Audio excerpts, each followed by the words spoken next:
ಕ್ಷೇತ್ರ ಮೈಲಾರಲಿಂಗೇಶ್ವರ ಸ್ವಾಮಿಯ ಕಥೆಯನ್ನು ಆಲಿಸಿ ಶ್ರೀ ಮೈಲಾರಲಿಂಗೇಶ್ವರನ ಮತ್ತು ಮಾತಾ ಗಂಗಮಾಳಮ್ಮ ದೇವಿಯ ಕೃಪೆಗೆ ಪಾತ್ರರಾಗೋಣ.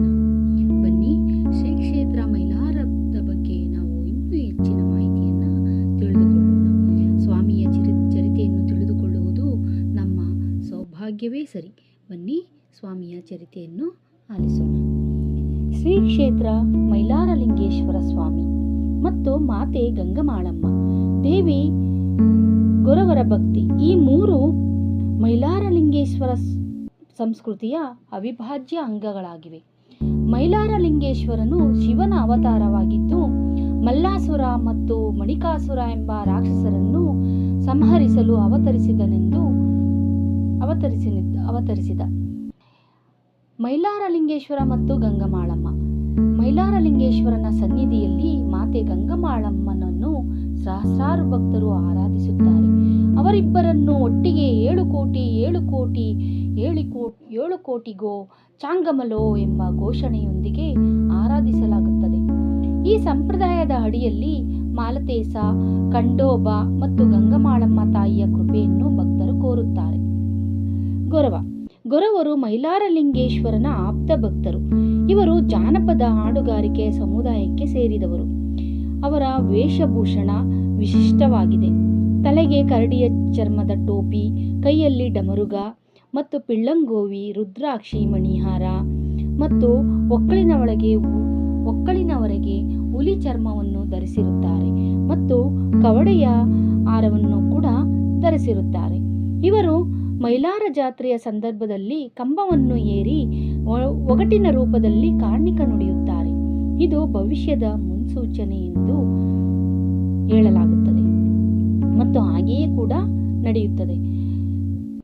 ಕ್ಷೇತ್ರ ಮೈಲಾರಲಿಂಗೇಶ್ವರ ದೇವಸ್ಥಾನವು ವಿಜಯನಗರ ಜಿಲ್ಲೆಯ ಹೂವಿನಹಡಗಲಿ ತಾಲೂಕಿನ ಮೈಲಾರದಲ್ಲಿ ಇದೆ. 7 ಕೋಟಿಗೋ ಚಾಂಗಮಲೋ ಎಂಬ ಜಯಘೋಷ ಹಾಕಲಾಗುತ್ತದೆ.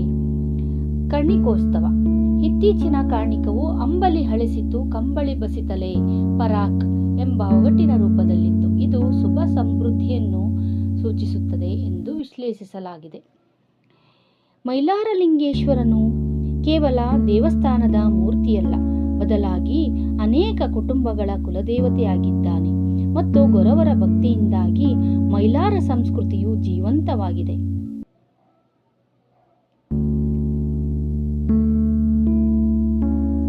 ವೀಕ್ಷಕರೇ, ಇಂದು ಮಾತೆ ಗಂಗಮಾಳಮ್ಮ ಮತ್ತು ಸ್ವಾಮಿ ಮೈಲಾರಲಿಂಗೇಶ್ವರ ಸ್ವಾಮಿಯವರು ಈ ಒಂದು ಸ್ಥಳದಲ್ಲಿ ನಡೆದಂಥ ಒಂದು ಸ್ಥಳ ಮಹಾತ್ಮೆ, ಸ್ಥಳ ಪುರಾಣಗಳನ್ನು ನಾವು ತಿಳಿದುಕೊಳ್ಳೋಣ.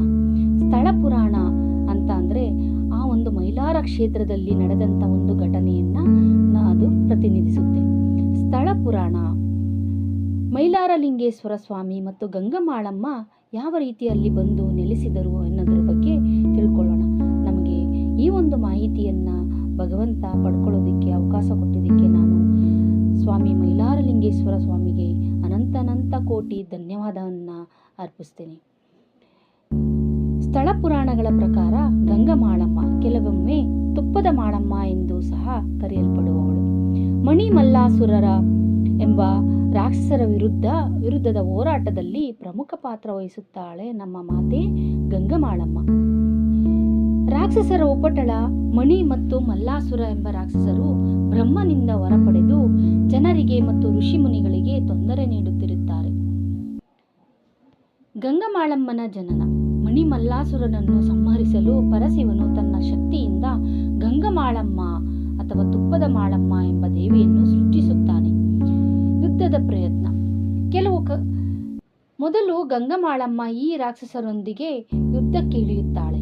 ಆದರೆ ರಾಕ್ಷಸರು ಪಡೆದಿದ್ದ ವಿಶೇಷ ವರಗಳ ಕಾರಣದಿಂದ ಅವಳೊಬ್ಬಳಿಂದಲೇ ಅವರನ್ನು ಸಂಹರಿಸಲು ಸಾಧ್ಯವಾಗುವುದಿಲ್ಲ. ಆಗ ಮೈಲಾರಲಿಂಗನ ಪ್ರವೇಶವಾಗುತ್ತದೆ. ಶಿವನು ಸ್ವತಃ ಮೈಲಾರಲಿಂಗೇಶ್ವರನ ಅಂದರೆ ಗೊರವಯ್ಯನ ರೂಪ ತಾಳಿ ಗಂಗಮಾಳಮ್ಮನ ಸಹಾಯದೊಂದಿಗೆ ಮಣಿ ಮತ್ತು ಮಲ್ಲಾಸುರನನ್ನು ಯುದ್ಧದಲ್ಲಿ ಸೋಲಿಸಿ ಸಂಹರಿಸುತ್ತಾನೆ. ಹೀಗಾಗಿ ಗಂಗಮಾಳಮ್ಮ ರಾಕ್ಷಸರ ವಿರುದ್ಧ ಹೋರಾಡಿದಳು ಮತ್ತು ಮೈಲಾರಲಿಂಗೇಶ್ವರನಿಗೆ ಆ ಯುದ್ಧದಲ್ಲಿ ಶಕ್ತಿಯಾಗಿ ನಿಂತಳು ಎಂಬುದು ನಮ್ಮ ನಂಬಿಕೆ.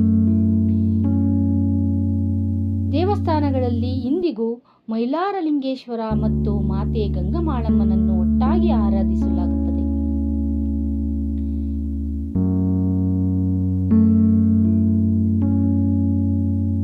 ಮಣಿಮಲ್ಲಾಸುರರನ್ನು ಸಂಹರಿಸಿದ ನಂತರ ಮೈಲಾರಲಿಂಗೇಶ್ವರ ಸ್ವಾಮಿಯು ಈ ಕಥೆಯನ್ನು ಆಲಿಸಿದ ಪ್ರತಿಯೊಬ್ಬರಿಗೂ ನನ್ನ ಅಭಯ ಸತಸಿದ್ಧ, ಅವರಿಗೆ ನಾನು ಕೃಪೆ ಮಾಡುತ್ತೇನೆ, ಅವರ ಸಂಕಷ್ಟಗಳನ್ನು ನಾನು ನಿವಾರಣೆ ಮಾಡುತ್ತೇನೆ ಎಂದು ಅಭಯ ನೀಡುತ್ತಾನೆ. ಅಂದಿನಿಂದ ಇಂದಿನವರೆಗೂ ಮೈಲಾರಲಿಂಗೇಶ್ವರನನ್ನು ಪೂಜಿಸಿದ ಪ್ರತಿಯೊಬ್ಬ ಭಕ್ತರಿಗೂ ಮೈಲಾರಲಿಂಗೇಶ್ವರ ಸ್ವಾಮಿಯು ಅಭಯ ನೀಡುತ್ತಲೇ ಬಂದಿದ್ದಾನೆ. ನಮ್ಮಲ್ಲಿ ಬೇಕಾಗಿರುವುದು ಭಕ್ತಿ ಮತ್ತು ಶ್ರದ್ಧೆ. ಈ ಒಂದು ಭಕ್ತಿ ಮತ್ತು ಶ್ರದ್ಧೆ ಇದ್ದಲ್ಲಿ ನಮ್ಮ ಮೈಲಾರಲಿಂಗೇಶ್ವರ ಸ್ವಾಮಿಯು ಖಂಡಿತ ಎಂಥದೇ ಕಷ್ಟವಿದ್ದರೂ ಆ ಕಷ್ಟಗಳಿಂದ ಪಾರು ಮಾಡುತ್ತಾನೆ.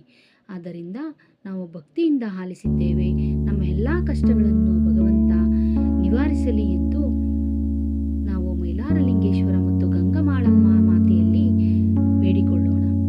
ಎಲ್ಲರಿಗೂ ಶುಭ ಮಂಗಳವನ್ನು ಉಂಟು ಮಾಡಲಿ ಎಂದು ನಾನು ಮೈಲಾರಲಿಂಗೇಶ್ವರ ಸ್ವಾಮಿ ಮತ್ತು ಮಾತೆ ಗಂಗಮಾಳಮ್ಮನಲ್ಲಿ ಕೇಳಿಕೊಳ್ಳುತ್ತೇನೆ.